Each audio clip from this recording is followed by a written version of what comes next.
Hi friends, this is Sarah from Crafting and Relaxing. Welcome, and today we're doing weekend updates, so it's not one topic, it's a lot of what's going on in my craft room. Thank you so much for joining me here in my craft room and to hear about my projects. One of the things I did this week was during the week we had good weather. Yesterday it rained about a half an inch and today's not looking so good either. So today we are in the craft room for sure. But earlier in the week when the weather was better, I painted this metal wreath that had hung on the fence, and we got a new fence. So the other fence was really weathered and gray natural fir, and this was, you kind of can't tell anymore, like a coppery color. I think I might have a photo I can insert. We made a brand new gate that's very bright, fresh wood, and the two browns on each other. Andrea said, that's not enough contrast, you need to paint it. Well, I mean, we all knew what color I was going to paint it, right? The one question was, this isn't my absolute favorite blue. This is the paint I have more of. This is Rust-Oleum Painter's Touch Gloss Deep Blue. It's a little bright and I don't really like the shine, but honestly, this goes on a gate that's way far away from where I sit, so I won't notice one bit, and I think it'll be adorable. I think it's ready. It feels like it's cured enough. It's ready to hang up, but I'll probably wait one more day because if we're going to get another ½ inch, I just want it to cure. So easy project, but that's why I had blue fingers a lot this week. If you noticed blue fingers in some videos, that was why. That paint was hard to wash off. It was almost a little tacky, probably because it's old. I need to use up some of my spray paints. Then I played with my Dina Wakley gloss sprays some more this week.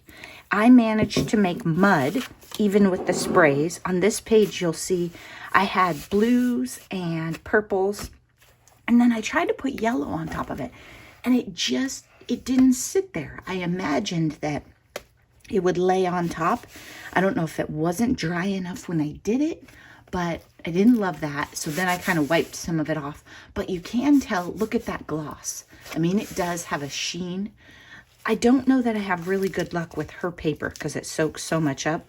So I've been experimenting. This is an old Dina Wakley journal. So before the blue one and the white one came out, it's the one that has brown paper, which I want to play with this because I think it'll be fun on this slick paper, and then the burlap.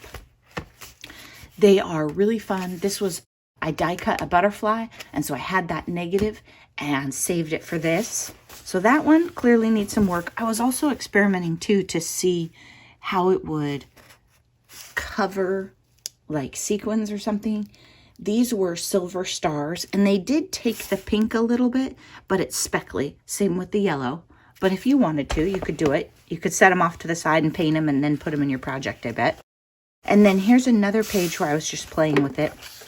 And this one got an interesting effect. I had white acrylic paint here, wet and thick, but it wasn't heavy body. It was just like the absolute cheapest craft paint. So it was a puddle. And then I sprayed this so it did the resist and gave it the texture. And then when the paint dried, it actually dried flat. So it sort of looks like there's texture on the page, but there isn't any. And I think that these sprays do really neat things when you pool them. So if you put piles of some sort of texture paste or something like that and make patterns and then spray and let it ooze down and drip, you're going to get really neat effects. So I do like how this page turned out. I'm not sure where it's going yet. It was wet and then I moved on with my day. This page might have been gessoed. No, I think it just has the white paint over it, but it has a lot of white paint and a Wilson hair right there. Let's go ahead and take that out lower. There we go. I did these projects when Andrea and I were sitting out in the shop last weekend. We did social distancing crafting. We each had our own tables and our own supplies, and we didn't share anything. Noni and I also did a day like that where we sat on her porch at opposite ends, and we each had our little crafting projects. So I don't know, maybe in some way you can hang out with a friend. It is nice to do. Here's a funny thing in my craft room. Pamela said I should make Happy Mail kits, you know, like with a crafting and relaxing sticker and one of my cards, and then they would be all ready to go when I went to mail Happy Mail. Okay, here are my cards, and I thought Pamela's idea was great. I thought it was so great that I took my stickers, I chopped them all apart because they come on a roll, the 2-inchers do and the 3-inch. So the 2-inchers, which I like a little better, they're like less, the 3-inchers are pretty big. Andrea put one on her car, but I don't know what else you do with them. So I chopped them all up. They're ready to go. And I have no idea where I put them. I mean, they've been gone for a couple of weeks and I just kept forgetting to tell you guys that. So I don't know. I thought maybe I had tucked them in here. I wasn't sure if they'd fit. So I'm still looking for those. My craft room was pretty amazingly clean yesterday. I can't wait until I'm done with projects, right? Many of you say, well, I clean between projects, but you'll see. I mean, you're going to see a couple different projects in this video. I'm not done, right? So, but there wasn't a folding table. Everything that was out kind of was in project themes. It was pretty good. It's gotten a little crazy since then. I mentioned that I had another cabinet to refinish and that my mom had it for me. So this is my cabinet. I had my husband bring it into my craft room so that I could get an idea of how big it is, which way it opens, what I think I want to do with it. So to give you an idea, it's an upper kitchen cabinet, and right now it's right side up, and it is thigh high, and it opens this way.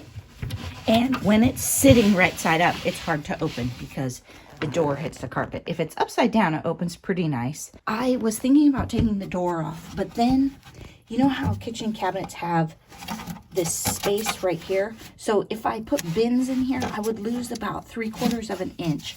Oh, this one's even wider. This one's probably 1.5 inches on each side. Like if they just came out straight. It's not 12 inches deep. I could paint it white and then it would match in here. You know, all these cabinets are white from various kitchens and garages, but I just haven't decided yet. And this couch is too big really for the room for what I want to do. I have another section of bottom cabinet out in the shop that I've been waiting for a time. In a perfect world, I would downsize this couch to like one space. Wilson kind of has a hitch in his rear end and shouldn't get up on the couch anyway. But I figure if I bring in any nice chair right now, I might end up sharing it with my dog. So I haven't decided that yet. I'm going to set up the next project we're going to talk about and tell you something in the meantime. I have been tidying in the yard. When I had 2 dogs, they had very different habits. Wilson runs over everything. And if he goes over an azalea, it might be done forever. He doesn't mess with anything that doesn't fight back. So if you're a dog person and a gardener, you should know lilies, hostas, azaleas, those are all poisonous for dogs. Lilies, Pooh's whole life, she wanted to snack on them. So I got to the point where I did not grow lilies.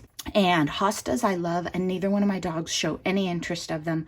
I never leave any cuttings around, that kind of thing. I'm super careful, but my dogs never showed any interest in them. Wilson likes things that fight back. They have to be woody and they have to be interesting. He's not interested in something that doesn't put up a fight. Then Pooh was a digger. Also, one time I bought a cute vine. I brought it home. You know how they have like the stake in the pot? It was wood, like bamboo. Oh, wood or bamboo, either one, both experienced. If you buy one of those vines with the wood in it or bamboo and you go in the house here and you come back out, he has the stake. He has left the plant. He doesn't care. And our neighbors had bamboo. And so Wilson, I mean, if there's a bamboo stalk, he takes it. So in my yard, I can't use bamboo or wood to prop up plants or to protect plants in any way because he will take it. So what I've done over the years is I've collected a ridiculous amount of, I call it yard art. What it is metal trash I bought at Goodwill or garage sales. I have a fireplace screen. I have probably at least 3 or 4 bed frames. I had a candelabra. I had something, I don't know what it was. It looked kind of like a metal doormat, but I think it was made to hang. I have tons of shepherd's hooks, right? Because I arrange them around the yard. So this week I started going through and saying, okay, I have 1 dog. What are his habits and what do I need? So I was putting that stuff out at the curb with a free sign, kind of, thinning out. And we're not in garage sale mode in my area, but still you can get rid of some things if you want. We're going to talk about this project. And this is sheer honesty. And this is especially important for you new crafters. This is paper that I was super excited to use. I've had it for several months. What are we calling it, people? Here we go. Bow Bunny Sweet Clementine. It has butterflies. I have my new butterfly punch. Then, in the spirit of Beth from Bourbon Creek Crafts, Use It Up 2020, I picked out this glitter paper that I had in my closet. It was Heidi Swap glitter paper. I got it at Tuesday morning and I said, I'm going to use it up. And it was flimsy, so it wasn't good for die cutting. Like, you can't do your sentiment, but you could do your background layer on these 2 steps.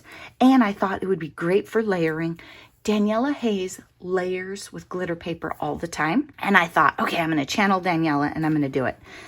If you look at these cards, I have worked on them over and over, and they are still trying to come apart. I have taken them, I put them all together with my ATG gun. They were beautiful. They were perfect. I set aside a giant stack of card fronts like this for a week, and I came back and they were all curled up. They were a hot mess.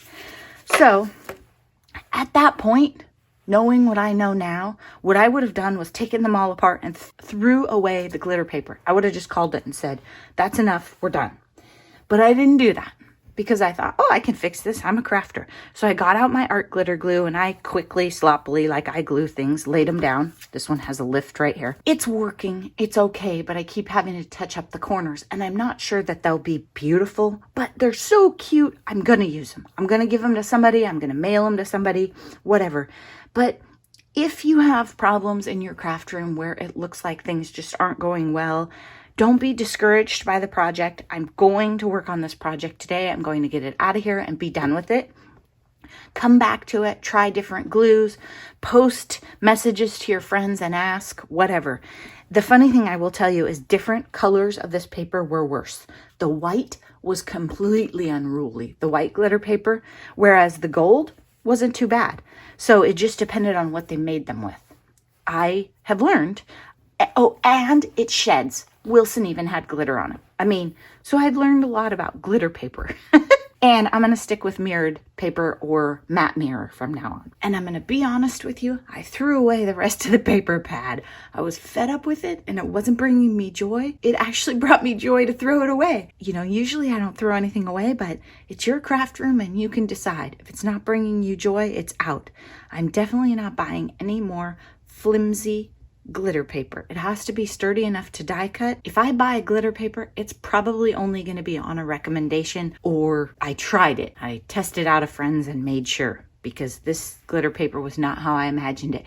And the paper pads are usually taped shut so you can't tell. So enough about that. Thank you so very much to Annie of Annie Creates. She bought the bird journal that I posted in my Etsy store. Well, actually, Mr. Crafting and Relaxing posted it, but she's my very first customer ever, and I'm super excited. I'm going to be posting some more cards, and then I do have the other journal to post. So I guess that's the new chapter in my crafting journey, and I'll be having fun with that. I just have so much stuff sitting around. I just can't afford to happy mail it all. Thank you so much, Annie. That's super fun. And you guys have probably heard me talk about Annie, but she's Annie Creates here on YouTube. I hope that everyone's taking time for crafting and relaxing. And I know that the world is hard right now, but be sure to find some joy and do something fun. You know the list. We've got crafts, we've got gardening, we've got puzzles, old movies, random sitcoms that you could binge watch on. If you have ideas for fun movies or sitcoms, I'd love to hear them. I don't do suspense or thriller or anything scary or dark. Have a great day. Bye-bye.